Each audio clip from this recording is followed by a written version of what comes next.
All right, hello everybody, and it's me again, Craig Anthony Ferreira, and this is the series on Great White Shark Chronicles, and I've been looking forward to this series very much. The other series are on the biology of the Great White Shark, also Great White Sharks and Best Behavior, and White Shark Chronicles, and then the submarine, of course. Now, why I've been looking forward to White Shark Chronicles is because it's just all the stories, all the experiences I've had out there with these extraordinary animals, and it's all connected as well. As I go through Great White Shark Chronicles, all my stories about how the White Shark Research Unit was formed, and our first sharks we tagged, and the first Great White Shark we tagged, and how started learning about the behavior, and the first time I went free diving with great white sharks. It's all connected to the biology and also great white sharks on their best behavior. So there's going to be crossing over, there's going to be overlapping of information, but that doesn't matter because it all fits together. And by the end of the entire series, once you've listened to this particular series, Great White Shark Chronicles, and submarine and biology of the white shark and great white sharks and their best behavior, you're going to know a heck of a lot about the great white sharks. But of course, I decided to do this particular series as a result of all the questions. Every time I give talks about great white sharks, or I'm on the boat, or whatever it may be, or I'm doing a documentary, people want to know, the experiences. Have you ever been in danger? Has the great white shark ever bitten you? Have you ever bitten a great white shark?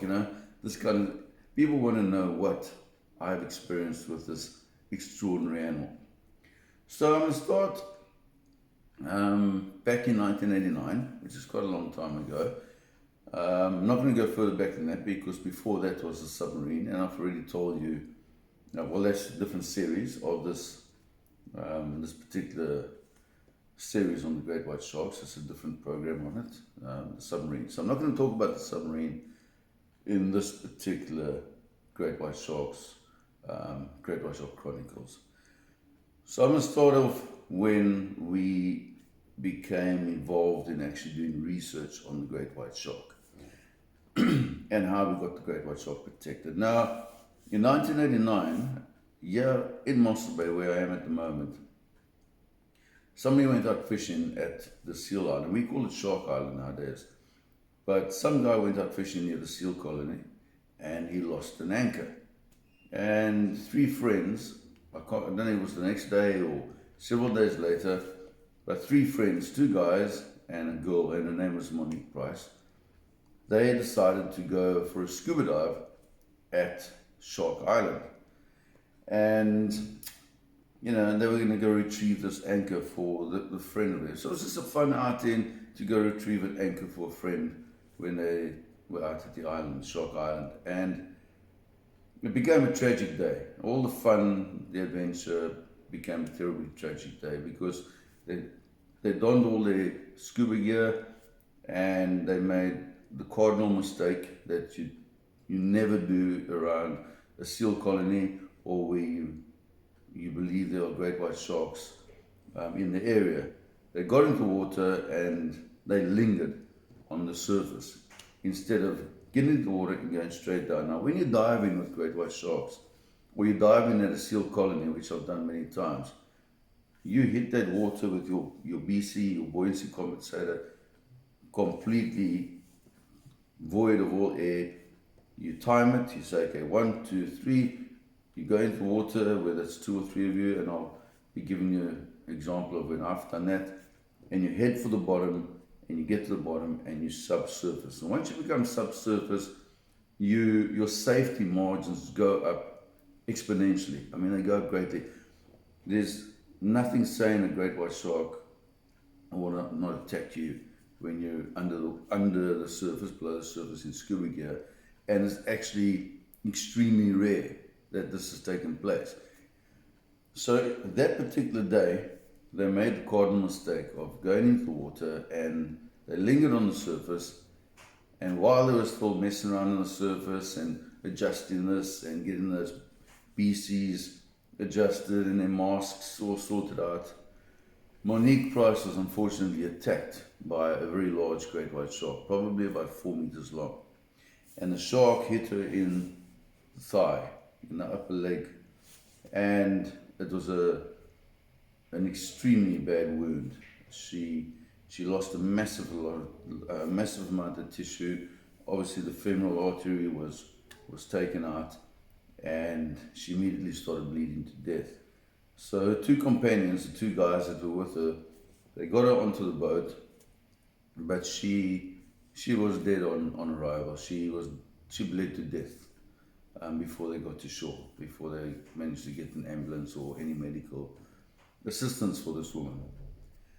So this created an enormous media frenzy in the country, because never before had a scuba diver been attacked by a great white shark along our coastline, along the Southern African coastline. Spearfishing had been attacked, surfers had been attacked, bathers had been attacked, but never a scuba diver. And to top it all, it was a woman. So there was a great amount of sympathy, of course, for this woman, Monique Price. But also in 1989, people didn't know about great white sharks. There was very, very little information on these animals.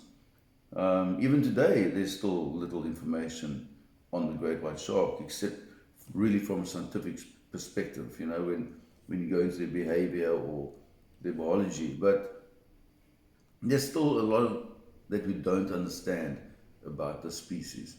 Even experts, such as myself, there's a lot I don't understand about the great white shark. So this created this frenzy. And what happened, two camps developed. And the one camp was massive. You had this massive anti-great white shark camp. And the media was screaming headlines, you know, about this woman that had been savaged by a great white shark and ripped to pieces and killed by a great white shark. And of course, people were very upset, and it was very traumatic. So this one camp was, let's go out there and catch the shark. Let's kill this great white shark, this offending animal. And then you had a smaller camp, which my father and myself were also involved in. And that camp was the camp of reason. And we were saying, you know, listen, it's an accident. It's a 1 in a million chance. You know, the shark didn't target this woman. The shark had no malice towards her. It was just a predator, and she got into the water at a seal colony, and the shark thought she was a seal. The shark was hunting, and the shark unfortunately attacked her and killed her. So that was the voice of reason. So there were people such as ourselves that were talking for the shark, for the great white shark, and very specifically my father. He was in the news. So they kept talking to certain guys, certain spearfishermen, or certain people that were saying we should go kill the shark, and then the newspapers would interview my father, and my father would say, what's the point? It's just an animal. If you kill the shark for attacking this woman, then what stops us from going and killing all the lions, all the crocodiles, or all the hippos that may attack and kill somebody in a wildlife incident? But what came out of it was very interesting, because there was a guy running the Shark Research Center at the South African Museum, and his name was Leonard Compagno, or is Leonard Compagno, and he's a scientist from California, and he was the head of the Shark Research Center at the South African Museum. And Leonard was obviously very pro great white sharks, and he was a voice of reason as well.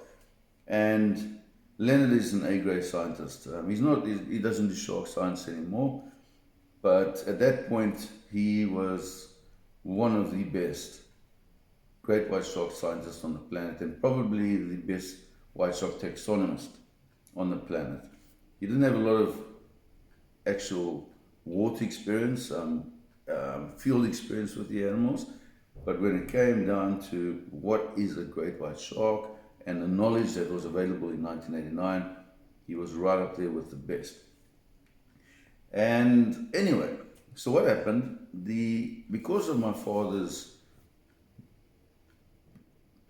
fame, or he was notorious for hunting great white sharks, the Mossel Bay municipality contacted my father and asked him if he would come down to catch this offending great white shark. And by this time it had been established that it was around about a 4-meter long animal, which is a very big shark. So my father was reluctant, but what had happened in the meantime, the municipality had put up a bounty on the shark's head. So you had this typical crazy Jaws scenario where you had every Tom, Dick and his cousin Harry out there chumming up the waters and throwing blood and pieces of animal and guts and fish and all sorts of things into the water to become the one to catch this killing monster and get the bounty for actually catching this offending shark. And so they actually made the situation worse, because now this island only lies 700 meters from shore, and you had all these boats around there chumming the waters and baiting the waters, but no great white sharks were found. They weren't finding great white sharks, and even if did swim past, these guys were mostly palookas and they didn't even know how to catch a great white shark. So my father said, okay, fine, I will come down to Mossel Bay and I will hunt this shark that killed Monique Price, as long as the bounty is removed. And of course, once the bounty was removed, once the municipality retracted the bounty on this animal, all the interest was lost, because now guys didn't want to go out there and spend fuel and their own time and money to try and catch the shark. And that all dissipated, and my father came down to Mossel Bay from Cape Town, and the Mossel Bay municipality, they supplied him with a boat, and they supplied him with a couple of crewmen, and they paid for the fuel, of course. And my father said he didn't want any money, they must just supply him with accommodation and pay for the fuel to drive up and drive back to Cape Town, etc., etc. So my father came to Mossel Bay and he spent a week on the water hunting this particular shark. He went to the island, they were chumming, and during that week, only one shark came to the boat, which was a 3-meter great white shark. And my father looked at it and he said, this is not the offending shark. The shark is too small. So he actually took the fishing gear out of the water and he let the shark just pass off and go on his own way. And eventually, after a week, my father held a press conference and he said, listen, as far as he's concerned, it's pointless trying to hunt the shark. The shark is long gone, and to try and target one particular great white shark that attacked one particular human being was almost an impossible thing to do. And it all subsided, and the media attention went away, and the hysteria went away, and that was the end of it. And believe it or not, that is the last attack that took place here in Mossel Bay since 1989. That was the last attack. There was an attack a few years ago on a surfer at a place called Glentana, which is, I'm not sure exactly how far it is from where I'm sitting at the moment in Mossel Bay, but I would say it's maybe 30 kilometers away along the coast, and there was an attack there, and unfortunately the surfer was killed. But what occurred then is my father came back to Cape Town and he connected with Leonard Compagna, because they were on the same team. They were both on the team that was of reason and saying, listen, leave the shark alone and blah, blah, blah. So my father phoned Leonard up and he said, listen, I didn't know about you before. And Leonard knew about my father because my father had been in the newspapers and that so many times, and often in articles on great white sharks. Whenever there was an incident, the newspapers would phone my father. So my father didn't really follow that stuff, and he didn't really follow Leonard, so he didn't know Leonard. But Leonard knew about my father. So they got together. So my father went to the museum, the Shark Center at the Natural History Museum, and Leonard and my father got together and they started chatting. And they found common ground. And my dad said to Len, he said, in their conversation, first of all, Leonard was, he was so interested in the submarine because this is the biggest great white shark that had ever been sighted. So he couldn't wait to meet my father and ask my father about the submarine. And they spent hours talking about all the encounters my father had with the submarine. Anyway, my father then found out from Leonard that my father actually asked him, he said, Leonard, what research is taking place on these great white sharks? What are people doing? What do you know about them? And Leonard said, there is no research taking place on great white sharks. There's almost no research in the entire world taking place on great white sharks. He mentioned to my father the Farallon Islands, where there were a couple of scientists studying Ken Goldman and Scott Anderson and Peter Parr. They were studying white sharks attacking elephant seals. But he said along the South African coastline, the only research was really taxonomy on dead sharks, dead great white sharks. And these were great white sharks that were being caught in the nets, the anti-shark nets up in Natal, off the Durban beaches.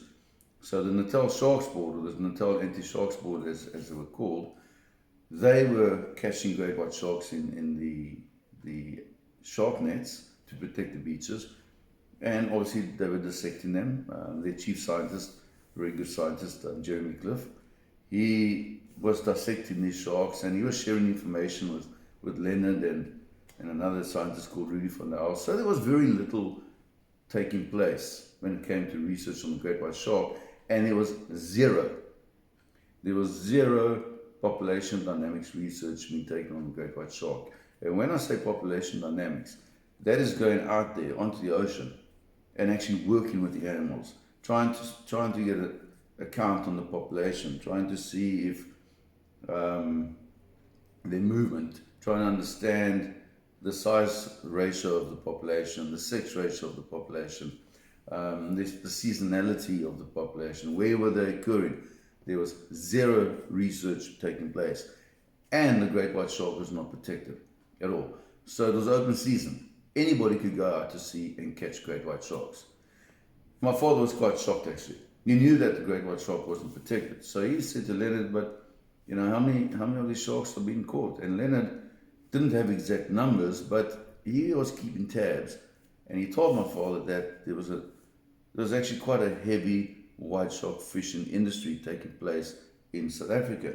And then he also explained to my father the same as I'd explained to him, because I personally knew this stuff already just from reading. But he reiterated with my father that the great white shark is not an animal that could sustain hunting, being caught by human beings. And he said that if it wasn't stopped or if it wasn't managed, that eventually the population would collapse. And my father said to Leonard, so what are we going to do about it? And Leonard said, what do you mean, what are we going to do about it? My dad said, well, we got to do something about it. We've got to start doing research on this animal. Because by that time, my father had become a huge great white shark conservationist. And my father said, we need to do research. We need to start an organization that does research on great white sharks. And that is how the White Shark Research Unit was born. Because Leonard was very excited. I mean, Leonard is a scientist. When it comes to dealing with people and raising money, and that, he's useless. But as a scientist, he was a master. So my father and Leonard went to have a meeting with the top brass at the Natural History Museum, and they were all excited because, of course, the great white shark is a very sexy animal, and it brings in a lot of It brings a lot of recognition. So they said, yes, we're happy to get behind this. We don't have the funding for it. So you have to sort out the funding, but we will provide you with office space. We'll provide you with whatever we can at the museum. And it's a big museum with research labs and everything. So that is how the White Sox Research Unit was born. My father and Leonard established the Great White Shark Research Unit. And that was established in the early part of 1990. So that's the first story I'm going to tell you, and with Chronicles, and from here we'll just continue. So wait for the next one.